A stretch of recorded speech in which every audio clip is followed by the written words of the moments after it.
سوال پوچھا ہے کہ ڈائریکٹ اللہ سے مانگنے کا ایک طبقہ منکر ہے، کہتے ہیں وسیلے کے بغیر مت مانگو۔ یہ جو وسیلے کا لفظ ہے نا، اس کا ہمارے ہاں بڑا مسئلہ یہ ہے کہ کچھ اختلافات ایسے ہیں جو الفاظ کے معنی نہ سمجھنے کی وجہ سے، اس کو کہتے ہیں نزاع لفظی۔ دیکھو ایک آدمی کہتا ہے اردو میں انڈے کو کیا کہتے ہیں؟ انڈا، انگلش میں ایگ کہتے ہیں، عربی میں بیضہ کہتے ہیں، پشتو میں اگئی کہتے ہیں اگئی، اور فارسی میں شاید تخم کہتے ہیں، واللہ اعلم۔ تو ایک کہہ رہا ہے، ایک ڈاکٹر کہہ رہا ہے کہ بھائی صبح ناشتے میں انڈا کھانا چاہیے، دوسرا کہہ رہا ہے صبح ناشتے میں انڈا نہیں کھانا چاہیے۔ ان کی زبان میں انڈا جو ہے وہ کہتے ہیں اس کو زہر کو کہتے ہیں، فرض کر لیں ان کی زبان میں انڈا کسے کہتے ہیں؟ بولو، زہر۔ ایک کہہ رہے ہیں انڈا کھانا چاہیے ناشتے میں، دوسرا کہہ رہے ہیں انڈا نہیں کھانا چاہیے۔ دونوں کے مناظرے ہو رہے ہیں، بحث ہو رہی ہے، کتابیں لکھی جا رہی ہیں۔ اور بھائی دونوں کو بٹھا کے پہلے پوچھو تو انڈا کہتا کس کو ہے؟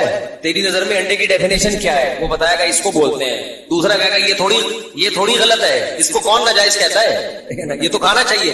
تو پھر تو اتنے مناظرے کیوں کر رہا ہے؟ بھائی میں تو انڈا اس زہر کا نکالا، ہم تو ہماری زبان میں انڈا اس کو کہا جاتا ہے۔ تو بحث ختم ہو گئی کہ نہیں ہو گئی؟ یہ جو میں نے حافظ صدیق کو بلایا تھا نا، صدیق رضا جو اہل حدیث کا مناظر ہے، ان کو میں نے مناظرہ کرنے کے لیے نہیں بلایا تھا، ان کو میں نے کہا تھا تقلید جس کو تم حرام کہتے ہو، پہلے یہ بتاؤ تمہاری نظر میں تقلید کی ڈیفینیشن کیا ہے؟ اس ڈیفینیشن سے پتا چلے گا کہ یہ عمل جائز ہے یا حرام ہے، کیونکہ تقلید کی ہر ایک نے مختلف تعریف کی ہے۔ کسی نے تقلید کی کیا تعریف کی، کسی نے کیا تعریف کی، تو ہر ڈیفینیشن کو دیکھ کے اندازہ لگائے گا کہ آپ تقلید کا مفہوم سمجھتے کیا ہو۔ میں نے ان کو بڑی بھائی بندی میں کہا تھا بیٹھ جاتے ہیں، میں نے کہا ہو سکتا ہے تقلید آپ کی نظر میں جس چیز کا نام ہے ہم بھی اس کو ناجائز ہی کہتے ہوں، تو ہمارا پھٹا وہیں سے کیا ہو جائے گا؟ مناظرے کی ضرورت ہی پیش نہیں آئے گی۔ سمجھ میں نہیں آ رہی بات؟ تو پہلے یہ طے کرنا پڑتا ہے کہ آپ جس کو تقلید کہہ رہے ہیں وہ ہے کیا۔ وہ کہہ رہے تھے مولانا سرفراز خان صفدر صاحب نے یہ لکھا، فلاں مفسر۔ ابے بھائی فلاں نے، بہت لوگوں نے مختلف تعریفیں کی ہیں اور اسی لحاظ سے ہر ایک نے الگ مسئلہ بیان کیا ہے۔ کسی نے کہا ناجائز ہے، کسی نے کہا حرام ہے، کسی نے کہا حلال ہے، کسی نے کہا واجب ہے۔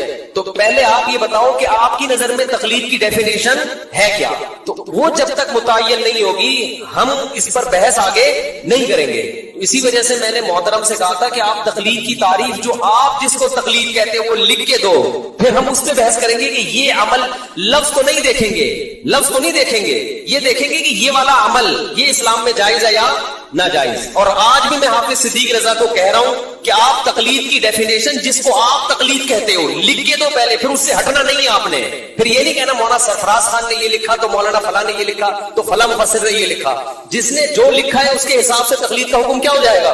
چینج ہو جائے گا۔ آپ بتاؤ آپ کی نظر میں تقلید کسے کہتے ہیں؟ آج حافظ صدیق رضا لکھ کے دے دے کہ میری نظر میں تقلید اسے کہتے ہیں، میں اس سے مناظرے کے لیے بولو تیار ہوں۔ اور اگر وہ لکھ کے نہیں دے گا اس کا مطلب مناظرے سے وہ بھاگ رہا ہے، میں نہیں بھاگا۔ پھر یہ نہیں بتاؤ فلاں مفسر نے یہ، کیونکہ یہ لفظ ہے، لفظ کو ڈیفائن اہل لغت کرتے ہیں۔ قرآن و حدیث لفظ کی تعریفیں لے کے نہیں بیٹھتا۔ سمجھ میں آ رہی بات؟ ہم قرآن سے نہیں پوچھیں گے تقلید کسے کہتے ہیں، حدیث سے نہیں پوچھیں گے۔ ہم جو تقلید کو جائز یا ناجائز کہے گا نا، ہم اس سے پوچھیں گے آپ کی نظر میں تقلید کی ڈیفینیشن کیا ہے، اس پہ آگے بحث ہوگی۔ ورنہ لا حاصل بحث ہے، آپ لڑتے رہو اہل حدیث سے۔ وہ کہہ رہے تقلید حرام ہے، ہم کہہ رہے تقلید واجب ہے، وہ تقلید کا مفہوم کچھ اور لے رہا ہے، آپ تقلید کا مفہوم کچھ اور لے رہے ہو۔ پھٹا قیامت تک ہوتا رہے گا، اور مرغوں کی طرح لڑتے ہیں نا جیسے، وہ لڑائیاں ہوگی۔ تو جب بھی کسی سے بات چیت ہوتی ہے، بحث ہوتی ہے، پہلے آپ اس سے پوچھتے ہیں آپ کی نظر میں اس کا مفہوم ہے کیا۔ یہ جو المحند المفند ہے نا، اس میں ایک عقیدہ یہ بھی ہے کہ ہم وسیلے کو جائز سمجھتے ہیں۔ ہم کسے جائز سمجھتے ہیں؟ وسیلے کو، کہ کسی کے وسیلے سے دعا مانگنا۔ ہمارے اہل حدیث بھائی کیا کہتے ہیں؟ وسیلہ اسلام میں کیا ہے؟ بولو، حرام ہے۔ پھر وہ یہ بحث بھی کرتے ہیں مردوں کا وسیلہ جائز نہیں ہے، زندوں کا وسیلہ جائز ہے۔ یہ بھی بحث ایک آتی ہے درمیان میں۔ بھائی وسیلے کو پہلے ڈیفائن کرو، آپ کی نظر میں وسیلے کا مفہوم کیا ہے، ہماری نظر میں وسیلے کا مفہوم کیا ہے۔ جب تک یہ مفہوم متعین نہیں ہوگا قیامت تک یہ لڑائی جاری رہے گی۔ ہماری نظر میں وسیلے کا مفہوم وہ نہیں ہے جو اہل بدعت کی نظر میں ہے۔ دیکھو وسیلہ بالعمل سب کے نزدیک جائز ہے۔ وسیلہ بالعمل کسے کہتے ہیں؟ اپنے کسی عمل کو اللہ کے سامنے پیش کر کے اس کا واسطہ دینا، اس کو کیا کہا جاتا ہے؟ وسیلہ بالعمل۔ یہ سب یہ اہل حدیث بھی جائز کہتے ہیں، ہم بھی کیا کہتے ہیں اس کو؟ بولو نا، جائز ہے۔ اس کی مثال حدیث سے ملتی ہے، 3 آدمی غار میں بند ہو گئے تھے، تینوں نے اپنے عمل کا وسیلہ پیش کیا۔ ایک نے کہا اللہ میں اپنے ماں باپ کے لیے پوری رات دودھ لے کے کنارے پہ کھڑا رہا ہوں، میرے اس عمل کو قبول فرما، اگر یہ تیرے خاطر تھا تو جس مصیبت میں ہم ہیں اس سے ہمیں کیا دے دے نجات۔ یہ وسیلہ ہے نا، کس کا وسیلہ؟ عمل کا وسیلہ۔ ڈائریکٹ اللہ ہی سے مانگ رہے ہیں، وسیلہ کس کو بنا رہے ہیں؟ اپنے عمل کو پیش کرتے۔ وسیلہ کہتے ہیں ذریعہ کو۔ کہ اللہ کی رحمت کو کھینچنے کا کیا ہے ذریعہ ہے. آج بہت سارے پھٹے خام خامے ہو رہے ہیں, وہ آپ کی بات نہیں سمجھ رہا, آپ اس کی بات نہیں سمجھ, وہ جس پہ بحث کر رہے ہیں آپ کا بھی وہی عقیدہ ہے جو اس کا عقیدہ ہے. لفظی نزاع کو بنیاد بنا کے لڑائیاں.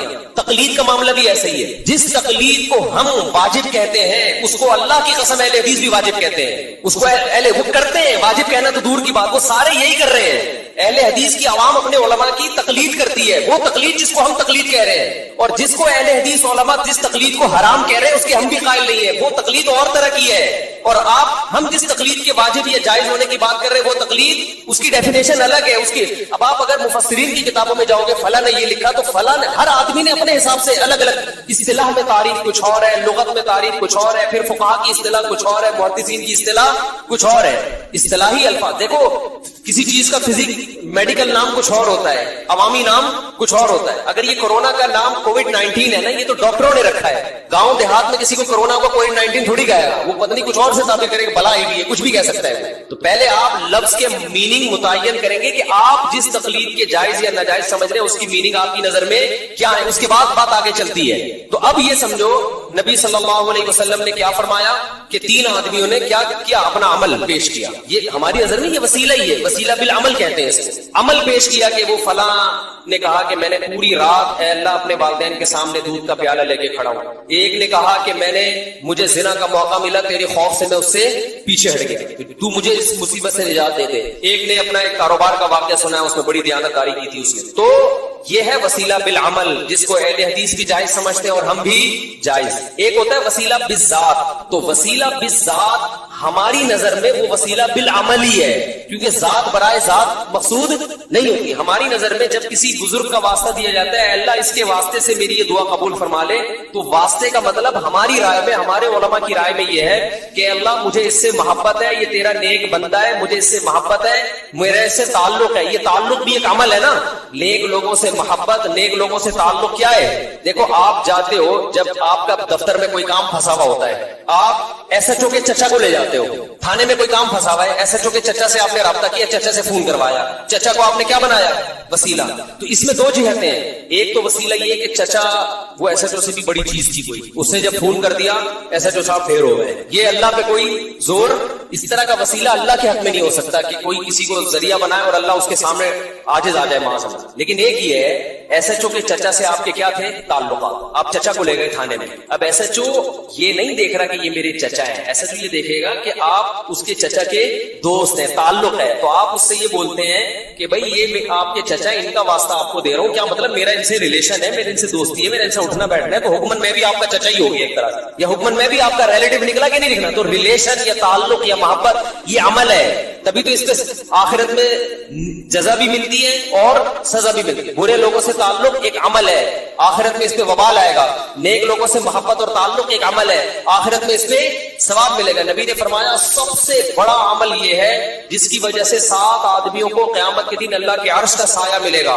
ان میں ایک وہ آدمی یتحابان فی اللہ اجتمع علیہ وتفرقا علیہ, صرف اللہ کے لیے آپس میں کیا کرتے ہو, محبت. تو صرف اللہ کے لیے کسی سے محبت کرنا یہ بہت بڑا عمل ہے. تو علماء دیوبند کی نظر میں جب کسی بزرگ کا واسطہ دے کے اللہ سے مانگا جاتا ہے تو بزرگ برائے بزرگ مراد نہیں ہوتے, ان بزرگ سے تعلق اور محبت مراد ہوتی ہے کہ میرا ان سے تعلق ہے, میرا ان سے محبت ہے, یہ ہمارے درمیان موجود ہے, ان کی وجود ہمارے لیے باعث سعادت ہے, اس کا ہم تجھے واسطہ دے رہے ہیں. تو یہ عمل ہی ہے, اس کو نہ اہل حدیث ناجائز کہہ سکتے ہیں, نہ ڈاکٹر ذاکر نائک, نہ کوئی اور عالم. سمجھ میں آ رہی ہے بات, نہیں آ رہی میرا خیال. تو علماء دیوبند جس وسیلے کے قائل ہے وہ یہ والا وسیلہ ہے, یہ وسیلہ بالعمل ہی ہے, اور اس پر علماء دیوبند کی تصریحات موجود ہے, ان کی عبارتیں موجود ہیں کہ یہ وسیلہ بالعمل ہی ہے. اس میں مجاز محذوف ہوتا, مجازن مضاف کو محذوف کر دیا جاتا ہے. اس بزرگ کا مطلب اس بزرگ سے تعلق کا وسیلہ. شارٹ میں کیا کر دیا جاتا ہے, ایک لفظ کو بولتے کیوں نہیں حذف کر دیا جاتا ہے. جیسے آپ کہتے ہیں نا گاڑی پنچر ہو گئی, گاڑی نہیں پنچر ہوئی تھی, گاڑی کا ٹائر پنچر ہوا ہوتا ہے. آپ کہتے ہیں میں دعوت میں گیا 3 پلیٹیں کھا گیا, تو پلیٹ تو کسی کا باپ بھی نہیں کھا سکتا, پلیٹوں کے اندر بھی آپ نے ان شارٹ کہہ دیا ہوتا ہے. تو ان شارٹ کہا جاتا ہے اس کا واسطہ, اس کا واسطہ, فلاں کا واسطہ, اللہ تجھے مطلب میرے سے تعلق ہے.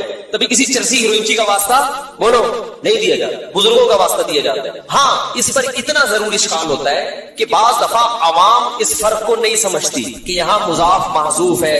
تو عوام کو غلط عقیدے سے بچانے کے لیے اگر کسی کی یہ رائے ہے کہ یہ وسیلے کا لفظ درمیان سے نکال کے ڈائریکٹ اللہ سے مانگنا چاہیے، اگرچہ آپ کی نیت درست ہے، آپ کا مطلب مجھے اس بزرگ سے محبت ہے، تعلق ہے، اس کا وسیلہ، لیکن عوام میں اتنی سمجھ نہیں ہوتی کہ وہ اس باریکیوں کو جانے، لہذا عوام کو وہ یہ سمجھ ہوتی ہے وسیلہ بھی ذات، یہ ذات برائے ذات مقصد ہے، اس لیے عوام کو کنفیوژن سے بچانے کے لیے اگر یہ وسیلے کا لفظ کچھ دنوں کے لیے مارکیٹ سے شارٹ کر دیا جائے تو میری رائے بھی یہی ہے کہ اس میں کوئی خرابی نہیں ہے، بھائی ڈائریکٹ اللہ سے یوں مانگ لو اللہ، اور اگر کسی بزرگ کا واسطہ دینا تو ڈائریکٹ محبت کا لفظ ہائی لائٹ کر لو، اللہ مجھے میرا خیال ہے کہ یہ تیرا نیک بندہ ہے، یقینی طور پر تو کسی کو نیک بندہ نہیں کہہ سکتے آپ، مجھے ایسا لگتا ہے کہ 4 شادیاں ہیں تو شاید نیک ہی ہوگا، تو اس کی 4 شادیوں کا واسطہ، مطلب چوڑے میں تو آ گیا نہیں، تو اللہ تجھے اس نے سنت زندہ کرنے کے لیے اپنے آپ کو اللہ ذبح کروا، سر کے بال اس کے غائب ہو گئے، بیچ سے گنجا ہے، پگڑی اتارتا ہے تو درمیان سے کیا نظر آتی ہے، یہ بال ہمیں باہر باہر سے نظر آ رہے ہیں، تو تجھے اس کی ٹنڈ کا واسطہ،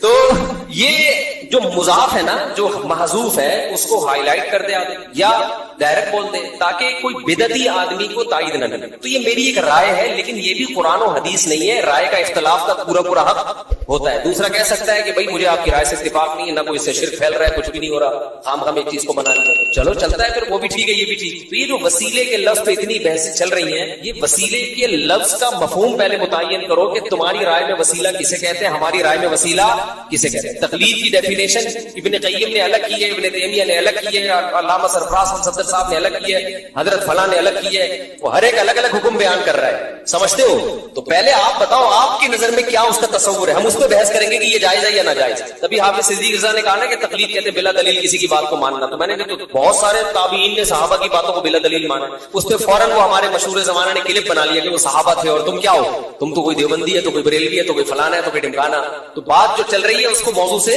ہٹا دیں، ہماری بات آپس کی بحث ہو رہی ہے، اب تقلید کی کو ڈیفائن کر رہے ہیں، تم درمیان میں بلا وجہ تمہیں کون پوچھ رہے ہیں، تم سے پوچھا کسی نے، وہ خام میں بیٹھ کے اپنا ایک وہ ایفیشنسی جھاڑنے کی کوشش کی ہے۔ تو یہاں بھی یہی مسئلہ ہے کہ یہ جو انہوں نے سوال پوچھا ہے، ایک طبقہ ڈائریکٹ اللہ سے مانگنے کا منکر ہے، یہ عقیدہ غلط ہے یا درست؟ تو اللہ سے ڈائریکٹ ہی مانگا جائے، اگر وسیلہ بھی ہونا تو وہ بھی ڈائریکٹ اللہ ہی سے مانگا جاتا ہے۔ جو لوگ اپنے عمل کا وسیلہ پیش کر رہے تھے وہ بھی ڈائریکٹ کس سے مانگ رہے تھے؟ اللہ سے مانگ رہے، عمل کو ذریعہ بنا رہے ہیں اللہ کی رحمت کو متوجہ کرنے کا، تو محبت بھی ایک عمل ہے، جب کسی بزرگ کا واسطہ دیا جاتا ہے تو اللہ ہی سے ڈائریکٹ مانگا جا رہا ہے، ان بزرگ سے یا صحابہ سے یا تابعین سے یا اہل بیت سے، جیسے عبداللہ بن عباس کا واسطہ دیا بعض صحابہ نے، تو یہ اہل بیت سے کہ ہمیں بھی ان سے محبت ہے، یہ ہمارے درمیان موجود ہے، ان کا خیال کر لے اللہ کو، تو یہ محبت کا یہ نبی سے بھی جائز ہے، نبی کا وسیلہ کہ ہم ان کے امتی ہیں، اللہ تو ان کے واسطے سے، تیری جو کرم محمد صلی اللہ علیہ وسلم اور ان کے امتیوں پر ہوا ہے وہ باقی بنی اسرائیل پر نہیں ہوا، تو محمد صلی اللہ علیہ وسلم کا واسطہ دے رہے ہیں کہ ہم ان کے امتی ہیں، تو امتی ہونا یہ بھی ایک عمل ہے، اگرچہ غیر اختیاری عمل ہے، یہ اللہ کی طرف سے ہمارا، لیکن ہمارا کوئی دخل نہیں ہے نا، لیکن ہو تو گیا نا،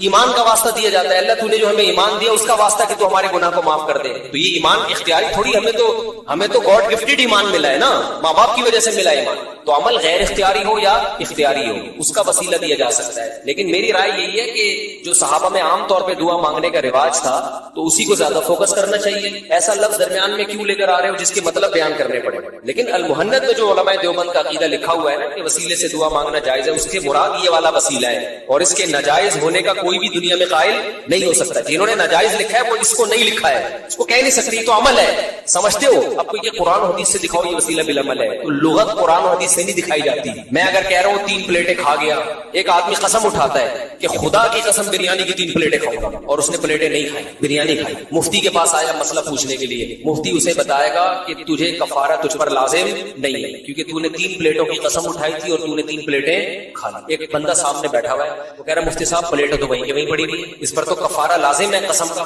کیونکہ اس نے کہا تھا پلیٹیں کھاؤں گا، پلیٹیں اس نے کھائی نہیں ہے، قسم کا کفارہ ادا کرے۔ میں کہوں گا کہ بھائی لغت یہ کہتی ہے کہ جب کوئی کہتا ہے نا پلیٹ، تو پلیٹ سے مراد کیا ہوتا ہے؟ اس کے اندر کا کھانا۔ اب وہ کہ قرآن حدیث میں دکھاؤ کہ پلیٹ سے مراد کیا ہے، تو میں یہ قرآن میں بولوں گا اس میں جو الفاظ کہے نا، الفاظ کا مفہوم قرآن و حدیث سے نہیں دیکھا جاتا، ڈکشنری میں دیکھا جاتا ہے، لغت میں دیکھا جاتا ہے، اہل لغت سے پوچھا جاتا ہے کہ تمہارے ہاں پلیٹوں سے مراد بریانی ہوتی بھی نہیں۔ ہر چیز کے قرآن و حدیث کا حوالہ مانگنا خود ایک بہت بڑی جہالت ہے، سمجھتے ہو کہ نہیں سمجھتے؟ ایک صاحب کہنے لگے قرآن و حدیث میں کہاں لکھا ہے نیا مجتہد نہیں آ سکتا؟ میں نے کہا قرآن و حدیث میں نہ پرانے کا لکھا ہوا ہے نہ نئے کا لکھا ہوا ہے، ٹھیک ہے؟ اس کا قرآن و حدیث سے، اس کا مشاہدے سے تعلق ہے کہ جنہوں نے مجتہد ہونے کا دعویٰ کیا ان سے اتنے بڑے بڑے بلنڈر ہوئے اور اتنے بڑے بڑے انہوں نے قرآن و سنت کے نام پہ گڑبڑے کیے کہ جب جو دعویٰ نہیں کر رہے ان کا کیا حال ہوگا؟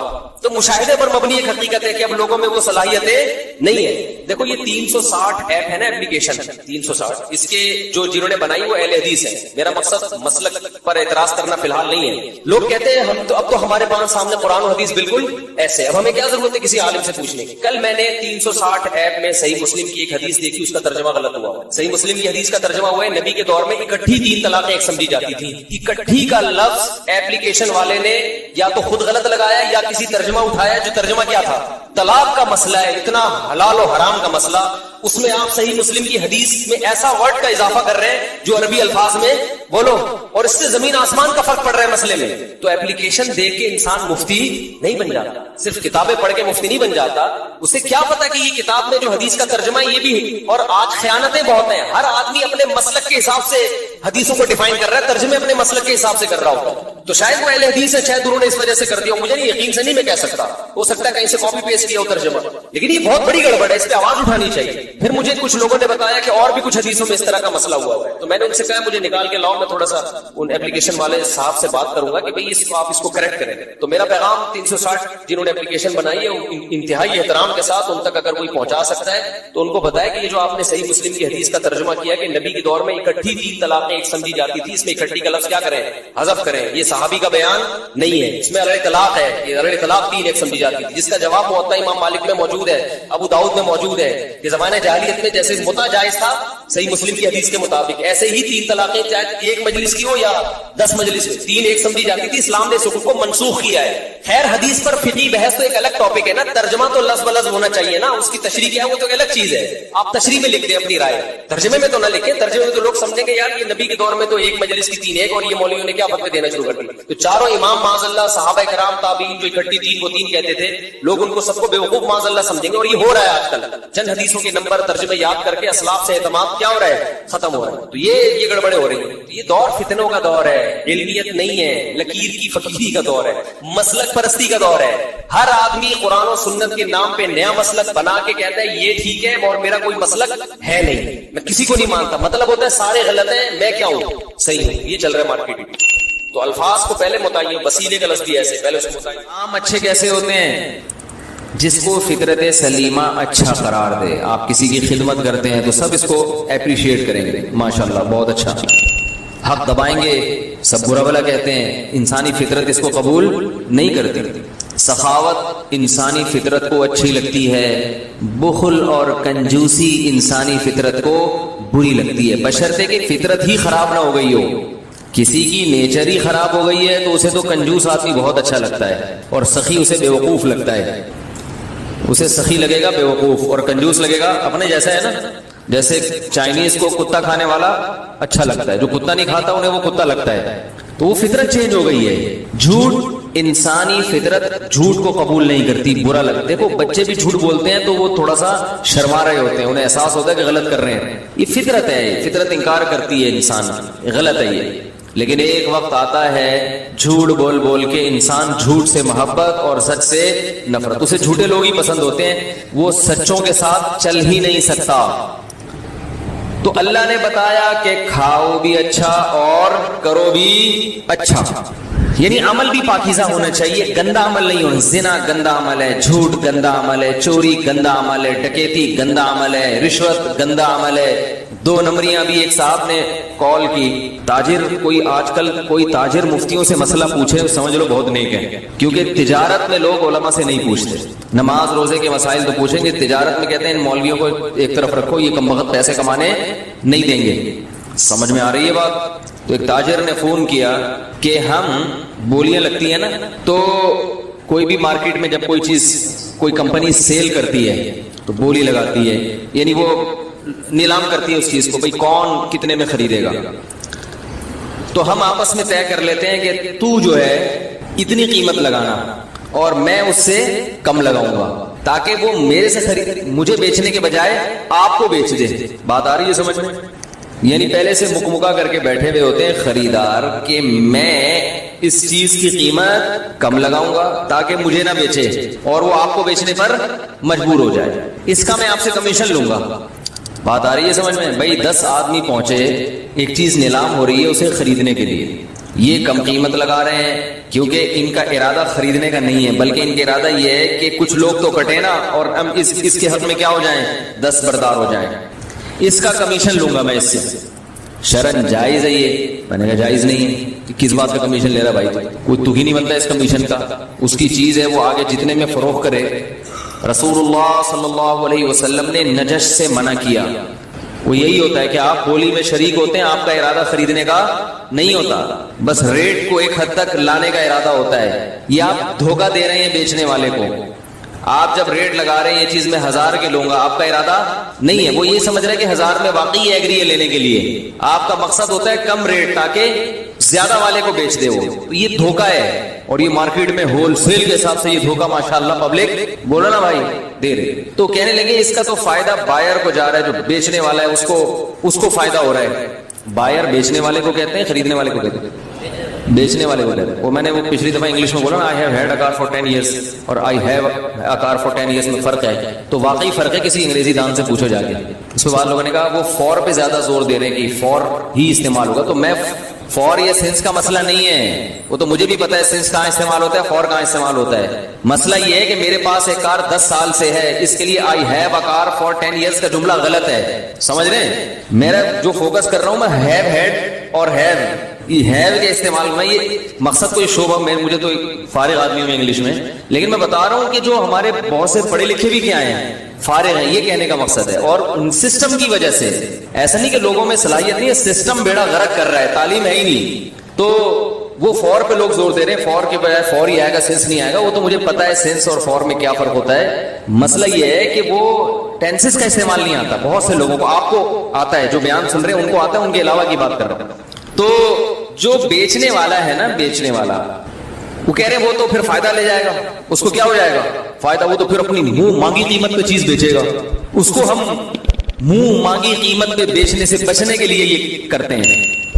تو بھائی اس کا حق ہے کہ وہ اپنی چیز منہ مانگی قیمت پہ بیچے، یا آپ کو کس نے حق دیا کہ آپ اس سے یہ رائٹ چھینے؟ بھائی ظلم کی ڈیفینیشن یہ نہیں ہے کہ چیز مہنگی بیچ رہا ہے، ظلم کی ڈیفینیشن یہ ہے کہ جس کو اللہ نے جو حق دیا ہے آپ اسے وہ حق استعمال کرنے کا موقع نہ دیں۔ سمجھ رہے ہیں؟ یہ میری پکڑی ہے، مگر اس کی قیمت 1 کروڑ روپے لگا دوں کہ میں 1 کروڑ میں بیچوں گا، تو کیا یہ ظلم ہے؟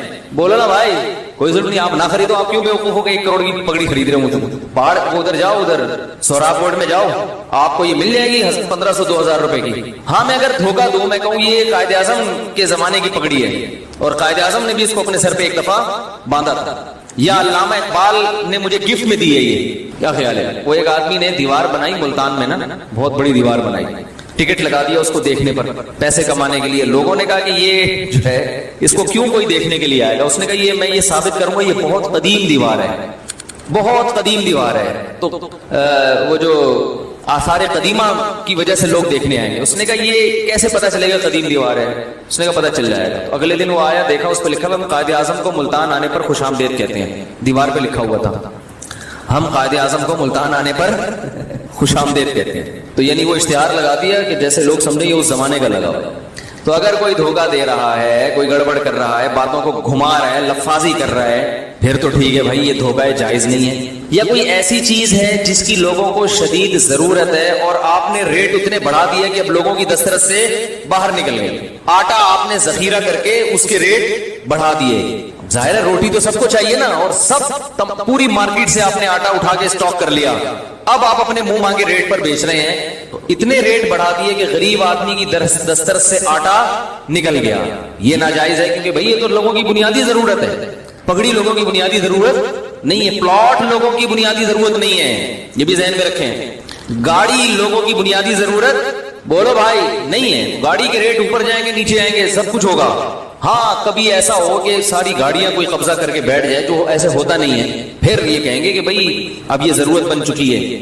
تو ظلم کی ڈیفینیشن یہ ہے جس کو اللہ اس کے رسول نے ظلم کہا ہو وہ ظلم ہے۔ آپ کسی کو اس کا جائز حق استعمال نہیں کرنے دیتے تو یہ کیا کہلائے گا؟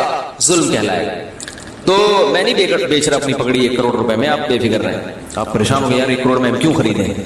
تو نہیں خریدیں آپ، ٹھیک ہے نا؟ اگر آپ خریدیں گے تو میں 1 کروڑ روپے لے کے آپ کو بیچ تو دوں گا، لیکن عجائب گھر میں آپ کو رکھوا دوں گا میں۔ تو بھئی یہ آدمی ہے جس نے 1500 روپے کی پگڑی کتنے میں خریدی ہے؟ 1 کروڑ میں۔ تو تو اب اگر میں ایک چیز مہنگی کر کے بیچنا چاہتا ہوں اور کوئی اس میں رکاوٹ ڈالے تو ظالم کون ہوگا؟ وہ رکاوٹ ڈالنے والا۔ ہر شخص کو اللہ نے اختیار دیا ہے۔ تجارت کے ایسے بہترین اصول رسول اللہ صلی اللہ علیہ وسلم نے بیان کیے ہیں قرآن نے اور حدیث میں، کہ اگر آج دنیا ان اصولوں کو فالو کر کے ملک میں قانون نافذ کر دے، ہر چیز بہت سستی ہو جائے۔ حکومت چیزوں پہ کنٹرول کرتی ہے قیمتوں پہ مصنوعی طریقے سے، اور آپ کو پتا ہے ایک جھوٹ کو چھپانے کے لیے 100 جھوٹ بولنے پڑتے ہیں۔ جب ایک غلط لا بنتا ہے تو اس غلط کو کے نقصانات سے بچنے کے لیے 10 اور غلط لا بنانے پڑتے ہیں۔ سمجھ رہے کہ نہیں سمجھ رہے؟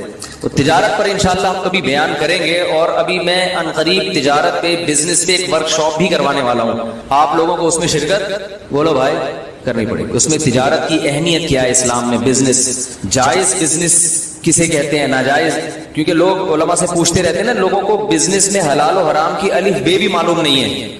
تو اس میں آپ کو انشاءاللہ اتنا بنا دیں گے، اتنا علم دے دیں گے کہ موٹے موٹے مسائل میں آپ کو علماء سے رابطے کرنے کی ضرورت نہیں رہے گی، آپ خود فیصلہ کر سکیں گے کہ یہ جائز ہے یا ناجائز۔ اس میں اسلام کے بزنس کے بیسک اصول کیا ہیں، ان کو آپ جب بین الاقوامی قوانین سے کمپیئر کریں گے تو آپ کو پتہ چلے گا کہ یہاں بھی اسلام کا پلڑا بولو بھائی بھاری ہے۔ ورکشاپ انشاءاللہ شروع ہوگی اور اس کے پیسے بھی ہوں گے۔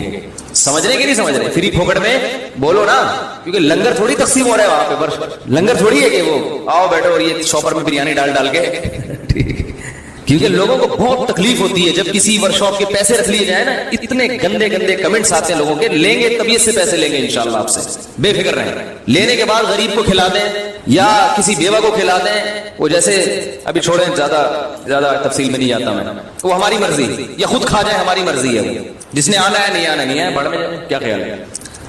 اس قسم کی جو ورکشاپس ہیں نا، ان میں پیسے لینا تجربے سے ثابت ہوا ہے کہ انتہائی ضروری ہے، بہت ضروری ہے۔ ابھی دیکھو رفیع بھائی نے رشتوں کا کام شروع کیا فری پھوکٹ میں، کتنے رجسٹر جمع ہو گئے؟ کتنے ہو گئے؟ 550۔ سارا دن لڑکے لڑکیاں دائیں سے بائیں کرتے رہتے ہیں بیٹھ کے، اس کو ادھر لگا دو، اس کو یہ والا ادھر پارسل کر دو، یہ ادھر مناسب رہے گی، اس کو ادھر پارسل کر دو، یہ والا نہیں، یہ ادھر کے لیے اچھا نہیں لگ رہا۔ تو 550 میں میرا خیال ہے 300 غیر سنجیدہ ہوں گے، جنہوں نے ویسے ہی فون کر کے نام لکھوا دیا کہ آ گئی تو ٹھیک ہے، نہیں تو کوئی مسئلہ۔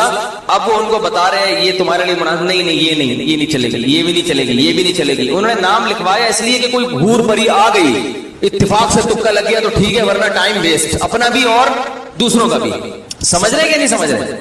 دیکھو تبلیغ والے اگر فری پھوکٹ میں لے کے جاتے ہیں آپ کو اور کہتے ہیں ہم کھلائیں گے، ہم پلائیں گے، تو سب یہاں سے 4 مہینے کے لیے پوری مسجد تشکیل کراتی کہ نہیں کراتی کہ یار لنگر بھی مل رہے ہیں 4 مہینے کے لیے اور تفریح فری پھوکٹ کی ہو رہی ہے؟ بھائی گھومنے پھرنے تو چلے جائیں گے نا، دنیا تو گھوم لے گا انسان۔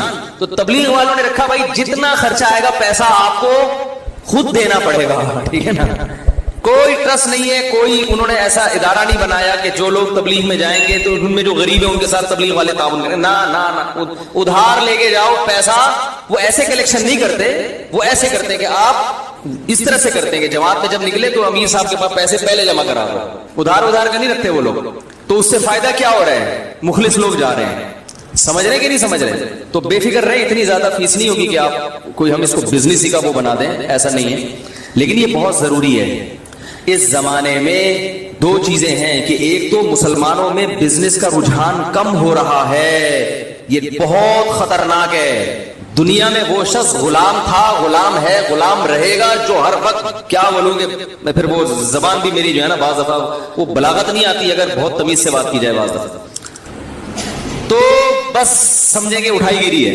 ہر وقت باس کی مکھن، اور جناب وہ ہر وقت جو آفسوں کا دفتروں کا ماحول ہے آپ دیکھیں نا جا کے کیا ہے، سوچ ہی نہیں پڑتی انسان کی۔ ہمارے نبی نے تجارت کی، حضرت عثمان کیا تھے؟ بولو بھائی تاجر تھے۔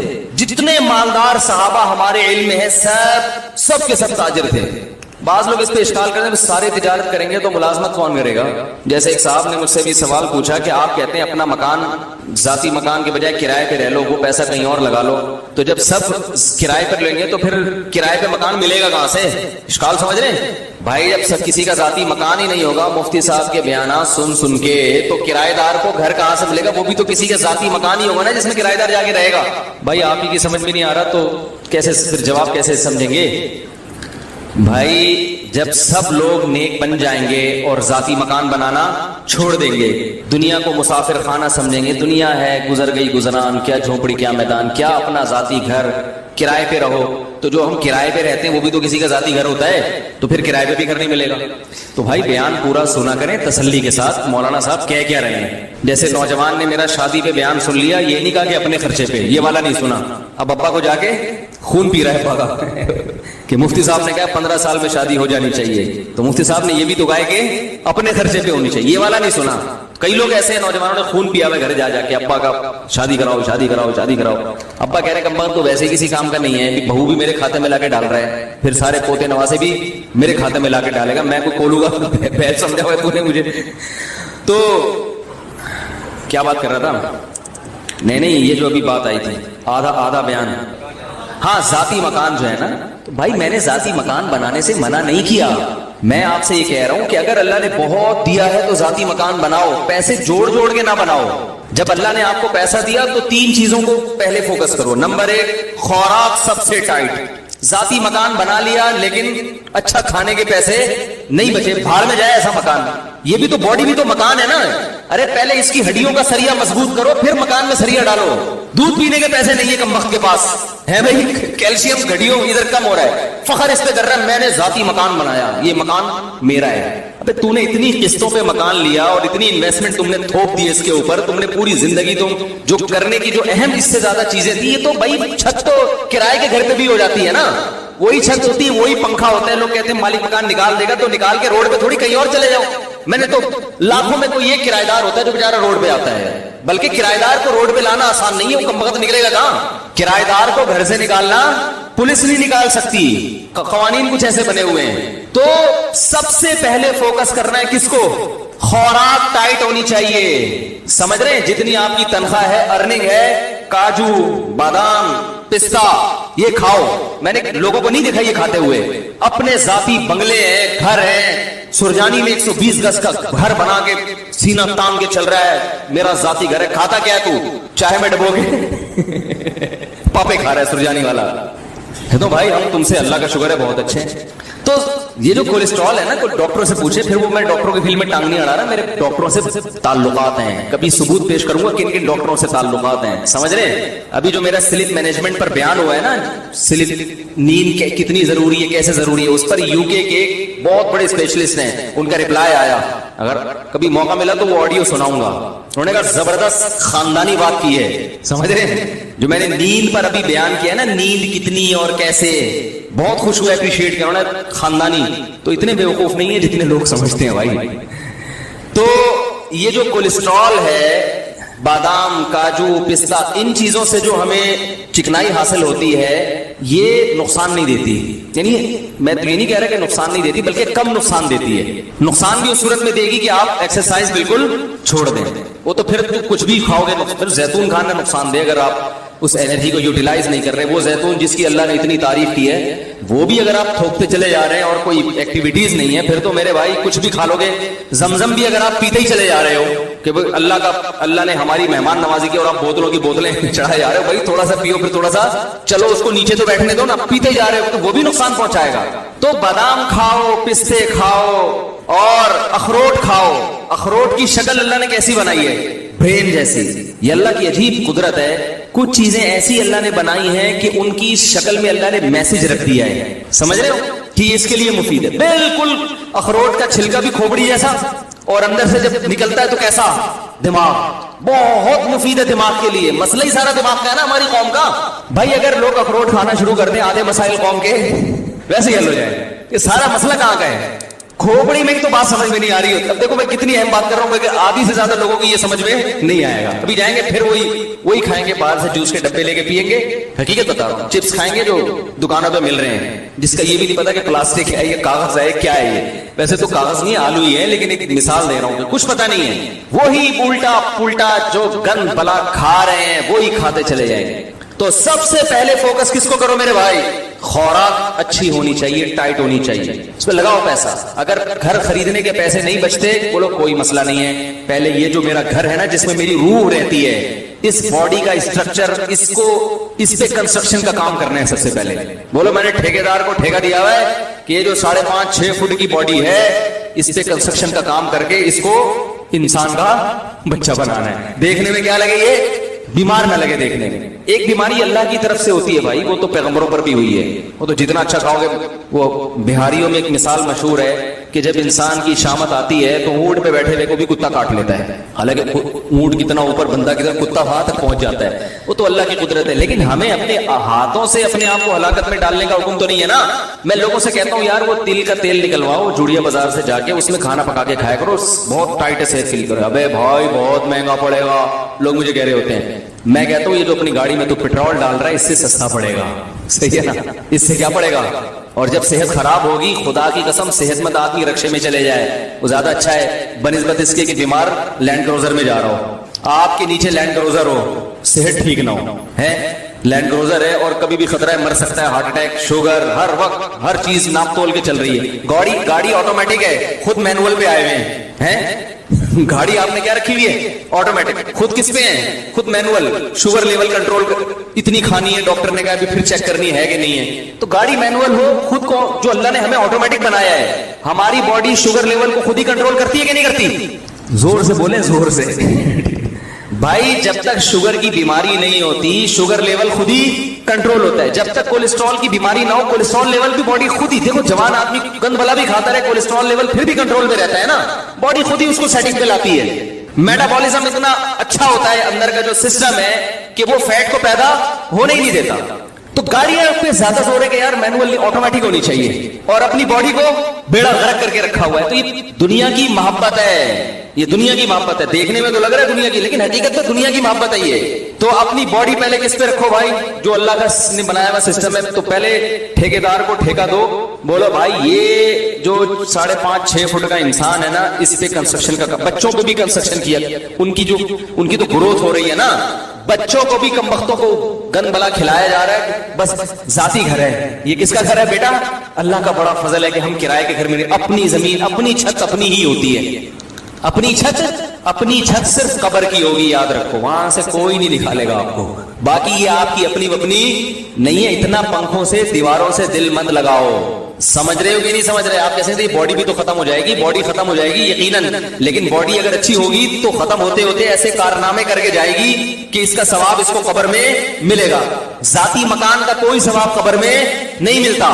اس گناہ پر کوئی بھی دیکھا کہ آپ کے فرشتے آپ کا کوئی ایک گناہ معاف کر دیں؟ کہ ذاتی گھر میں رہتا تھا، کرائے کے گھر میں آپ نے ذاتی فرشتے کے چل نماز معاف کر دی میں نے تیری، ٹھیک ہے، ذاتی گھر میں رہتا تھا. تو سب سے پہلے کس کو فوکس کرنا ہے؟ آج محرم پہ بیان کرنا تھا، ادھر آگے آخر میں انشاءاللہ آ رہے ہیں محرم پہ. یہ بھی تو ضروری چیزیں ہیں بھائی. جو عمل تو کرو نا پہلے، جو اللہ نے اس کے رسول کے احکامات ہیں ان کو تو فوکس کرو. تو سب سے پہلے کس چیز کو فوکس کرنا ہے؟ بولو نا، خوراک. بادام کھاؤ، پستے کھاؤ، اس سے جان آئے گی، طاقت آئے گی، اچھا والا کولیسٹرول پیدا ہوگا. ٹھیک ہے، there are 2 types of cholesterol, گندا والا اور دیکھو ڈاکٹروں کی زبان اپنی ہوتی ہے نا، وہ تو کولیسٹرول کی قسم. ہم لوگ نے اس کو آسان کیا، اچھا والا گندا والا. کبھی کولیسٹرول چیک ہو نا، ڈاکٹر رپورٹ دے کے کسی مریض کی، تو وہ یہ والا آپ کا بڑا ہے. میں ان سے کہتا ہوں ڈاکٹر صاحب ہمیں دیسی زبان میں بتاؤ، اچھا والا بڑا ہے کہ گندا والا بڑا ہے؟ ہمیں دیسی زبان میں بتاؤ. تو دوسری چیز جس کو فوکس کرنا ہے بہت زیادہ، سواری. کس کو؟ بولو نا بھائی، سواری. کیونکہ W11 میں لٹک کے جانا بہت اچھی، بہت بڑی نعمت ہے W11 غریبوں کے لیے. لیکن اگر اللہ نے آپ کو پیسہ دیا ہے تو آپ آفس آنے جانے کا، مدرسے آنے جانے کا، یا کہیں بھی کام ہے اس کا ٹائم بچاؤ بھائی. کتنا وقت بسوں میں برباد ہو رہا ہے. پیسے نہیں ہے تو ٹھیک ہے، کوئی مسئلہ نہیں. اللہ نے پیسہ دیا تو ذاتی مکان کے بجائے سب سے پہلے فوکس کرو ذاتی گاڑی کو. بائک اچھی رکھو. زیادہ پیسے دے دیے تو گاڑی اچھی رکھو. سمجھ رہے؟ میں نے اللہ کا شکر ہے ہمیشہ خاندانی بائکیں استعمال کی ہیں. GTO 125، اس کے بعد پہلے ہونڈا 125 پہ آیا کیونکہ اس سے اچھی بائکیں ہمارے وہ پھر بہت ہی ہیوی ہو جاتی ہیں، اس سے بہتر پھر آدمی گاڑی لے لے. اس کے بعد پھر GTO 125 کاواساکی، نام سنا ہوگا، آج کل مارکیٹ میں ہے نہیں. کیونکہ میرا لانگ روٹ تھا, مجھے بہت دور مدرسے جانا پڑتا تھا. میں نے کہا یار CD 70 میں بیٹھے بیٹھے 70 کلومیٹر کی میری ڈرائیو تھی روز کی, یعنی گھر سے جامعہ, جامعہ سے گھر 35 کلومیٹر تھا, گھر سے جامعہ. تو بھائی اس میں آدمی جائے تو تمیز سے یار, مزہ تو آئے جانے. تو اچھے بھائی کے لوگ مجھے دیکھتے تھے, اس کو مولوی کے شوق دیکھو. میں نے کہا ہم جس مولوی سے بیعت ہیں اس کے شوق دیکھو گے تو یہ شوق بھول جاؤ گے, کیونکہ ہم جس بزرگ سے بیعت تھے ان کا بھی ذاتی گھر نہیں تھا. گاڑی انہوں نے کویت کے شہزادے سے خریدی تھی. ذاتی گھر بولو بھائی نہیں بھائی, کرائے کے گھر میں رہتے تھے. انہوں نے کہا پہلے گاڑی تو ٹائٹ ہو جائے. وہ کس سے خریدی تھی؟ کویت کے شہزادے سے. ایسی گاڑی کے آدمی بیٹھے تو بولے یار اس سے اترو نہیں, بس چلو بس. آپ اتنی مہنگی نہ خریدیں.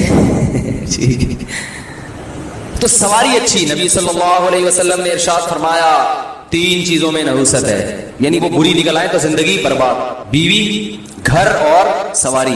گھر میں نحوست کا کیا مطلب یہ بتاتا ہوں. یہ 3 چیزیں خراب نکل آئے نا تو آدمی کی ایسے کی سواری اچھی نہیں ہے. آپ آفس جا رہے ہو, یونیورسٹی جا رہے ہو پڑھنے کے لیے, پڑھانے کے لیے, پہنچتے پہنچتے آپ کے ذہن کی فریشنس کی ایسی کی تیسی ہو چکی ہوتی. کنڈکٹروں کی گالیاں, پرانے گانے ہیں بھائی, وہ بھی اسپیکر آپ کے. بھائی ڈرائیور کی مرضی جوڑ سے گانے لگا دیں. گانے سننا حرام ہے, ناجائز ہے. ایک بات کر رہا ہوں کہ جن کو پسند ہے ان کی بات کر رہا ہوں. ادھر لگا دیا, کچھ بھی لگا دیا. اور ایک درد سر, پھر جب اترو گے تو موبائل غائب. آپ گئے 3 پیس سوٹ میں, ٹائی میں, کپڑوں کی استری کی ایسی کی تیسی. پھر وہ جو بس والا جو ذہنی کوف دیتا ہے بلا وجہ گاڑی کو روک کے, کچھ پتہ نہیں نکلے تو ٹائم پہ تھے, اب پہنچیں گے کب یہ ہمیں معلوم نہیں. بھر گئی تو چلا لے گا, نہیں بھری تو وہی قیامت تک کھڑا رہے گا وہیں پہ. وہ کہے گا میں کیوں چلاؤں, میں خالی بس کے لیے تھوڑی, میں بزنس ہے میرا یہ, میں خالی بسوں کو لانے جانے کے لیے تھوڑی ڈرائیور بناؤں میں. ایک ذہنی کو 10 منٹ کا کام 3 گھنٹے میں جا کے ہوتا ہے. لیکن لوگ کہہ رہے ہیں میرا ذاتی گھر ہے, ذاتی گھر ہے میرا.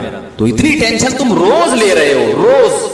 تو دوسرے نمبر پہ پیسہ کس چیز پہ خرچ کرنا ہے بھائی. اور پہلے نمبر پہ جو چیز بیان کرنی تھی وہ میں نے کی نہیں, اس لیے کہ اس کی ضرورت ہر ایک کو ہوتی نہیں ہے. جیسے حدیث میں آیا اچھی بیوی. اگر زیادہ پیسہ خرچ کر کے اچھا رشتہ مل رہا ہے خرچ کر دو. اچھے رشتے کا انکار, بعض دفعہ مہر زیادہ بول دیا لڑکی والوں نے, اب آپ کے پاس پیسے ہیں نہیں, میرا گھر کو بیچو فوراً پہلی فرصت میں, کرائے پہ آ جاؤ. اچھی بیوی مل جائے, خدا کی قسم یہ اپنے گھر سے کروڑا گنا بولتے کیوں نہیں, بہتر ہے. وہ جو آپ کو سکون دے گی وہ ذاتی گھر میں سکون سے کروڑا گنا. کتنے لوگ ہیں ذاتی گھر میں رہ رہے ہیں, بیگم کی وجہ سے ڈپریشن کے مریض, ہارٹ اٹیک ہوا مر گئے. نبی صلی اللہ علیہ وسلم نے فرمایا اللہم انی اعوذ بک من امرأۃ تشیبنی قبل المشیب. اے اللہ ایسی عورت سے پناہ مانگتا ہوں جو بڑھاپے سے پہلے بوڑھا کر دے. پتہ یہ چلا کہ اللہ نے عورت کو یہ پاور دی ہے, یہ طاقت دی ہے کہ آپ کو بڑھاپے کی طبی عمر کے پہنچنے سے پہلے کیا کرتے وہ, یہ اللہ نے صلاحیت دی ہے. خواتین کی تعریف کر رہا ہوں میں, بڑی بڑی اللہ نے خواتین کو صلاحیتیں دی ہیں, جن میں ایک صلاحیت یہ بھی ہے کہ آپ کی جوانی, بڑھاپے کی عمر 60 سال تھی, ریٹائرمنٹ کی عمر 60 سال تھی, اس نے 40 سال میں آپ کو ریٹائرمنٹ کے قابل بنا دیا, مینٹلی ریٹائر کر دیا اس نے. آپ آفس میں جا کے آپ نے استعفیٰ دے دیا, بھائی 60 سال تک میں انتظار, بولو نا بھائی نہیں کر سکتا. تو اس چیز پہ پیسہ خرچ کرو, سمجھ رہے ہو کہ نہیں. اپنی اولادوں کے لیے بھی اچھا رشتہ ملتا ہے, ریلیشن بنتا ہے بھائی نکاح سے, اس پہ پیسہ خرچ کرو. کرتے ہی نہیں. ابھی دیکھ لو نا, وہ میں نے پہلے ایک صاحب کے ذمہ لگایا رشتے کرانے کا نا, انہوں نے 10,000 روپے فیس رکھی. میرا اس میں کوئی وہ نہیں تھا بھائی. میں نے کہا آپ کی مرضی, فری میں کراؤ, کمیشن لے کے کراؤ, میری بلا سے, یہ آپ جانو, میرے پاس ٹائم نہیں ہے رشتے کرانے کا. انہوں نے 10,000 روپے رکھ دی فیس. انہوں نے کہا اگر کوئی ایکسٹرا آرڈینری اچھا ہوگا تو 1 لاکھ روپے لوں گا. ان کی مرضی, جیسے جو چاہے کرے وہ. یعنی انہوں نے کہا کہ اگر کسی کی شادی میں نے کرائی ایسی جگہ جو بہت ہی اچھا رشتہ ہوا, لڑکی والوں سے 1 روپیہ نہیں لیا انہوں نے, لڑکے والوں سے, کہ اگر میں نے بہت اچھی جگہ نکاح کرا دیا تو پہلے بتاؤں گا کہ یہ رشتہ ہے, لیکن اس کے میں کتنے لوں گا, 1 لاکھ. تو انہوں نے جو مجھے رپورٹ پیش کی, ایسے کنجوس کمبخت جن کی آمدن ہے 1 لاکھ روپے کما رہے ہیں ماہانہ, انہوں نے کہا 1 لاکھ ہم دینے کے لیے تیار, حالانکہ رشتہ بہت اچھا, ان کو پسند بھی آ گیا. تو میں نے ان سے کہا کہ جو کمبخت جس کے پاس پیسے ہو اور اس کو اچھا رشتہ مل رہا ہو اور اس پہ 1 لاکھ روپے خرچ کرنے کے لیے تیار نہیں ہے, وہ اس قابل نہیں ہے کہ اس کی آپ شادی کرائیں. وہ بیوی کی قدر, جو کمبخت ابھی حصول کے لیے 1 لاکھ روپے خرچ نہیں کر رہا تو اس کو روکنے کے لیے کہاں سے خرچ کرے گا. نہیں یار یہ بات میرا خیال ہے یار, کنجوسوں کا اس دنیا میں کوئی گزارا نہیں ہے. یاد رکھنا, ان کی قسمت ہے کہ وہ پٹتے رہے اور موت تک پٹتے رہے وہ. اور اگر آپ کے پاس نہیں ہے تو پھر معیار گراؤ اپنا. دنیا کا اصول ہے بھائی,